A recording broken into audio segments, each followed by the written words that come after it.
কুম্ভকরণ কতদিন ঘুমিয়ে থাকতো আমার সঠিক জানা নাই, কিন্তু এই যুগের কুম্ভকরণ আন্না হাজারে গত 10 বছর ঘুমিয়েছিল।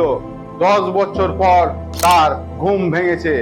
রামলীলা ময়দানে যখন বিজেপি সরকার ছিল না, কংগ্রেসের সরকার ছিল, তখন সে প্রদর্শন করেছিল রামলীলা ময়দানে। তারপর থেকে সে ঘুমিয়ে পড়েছিল।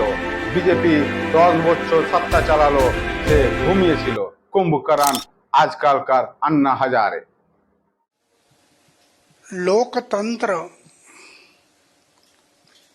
लोकतंत्र में लोगों का तंत्र होना चाहिए। ये पक्ष और पार्टी का तंत्र है। पक्ष और पार्टियां जब तक रहेगी तब तक लोकतंत्र नहीं आएगा। पक्ष और पार्टियां नहीं होना चाहिए ऐसा नहीं,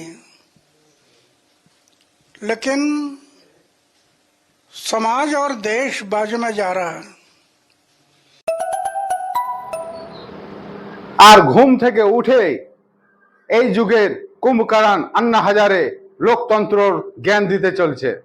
লোকতন্ত্র যেভাবে ভারতে হরণ করা হয়েছে এই 10 বছরে, বাবা সাহেব আম্বেদকরের যে সাংবিধানিক মূল্যবোধকে তোয়াক্কা না করে নিপীড়িত গরিব মানুষের হক বঞ্চিত করা হয়েছে এই মোদী সরকারের। আজ ভরাডুবিতে ডুবতে চলেছে মোদী সরকার। তখন এই কুম্ভকরণ আন্না হাজারে এসে হাজির হয়েছে লোকতন্ত্রর জ্ঞান দিতে। আমার কথা হলো, 10 বছর যে ঘুমিয়েছিল, কি চলছিল না চলছিল কোনো তার কাছে খবর ছিল না। তার কথা না শোনাই ভালো।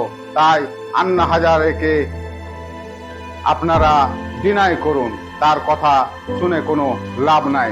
সে পিছন দিক থেকে কার কথাতে চলে আমরা সবাই জানি।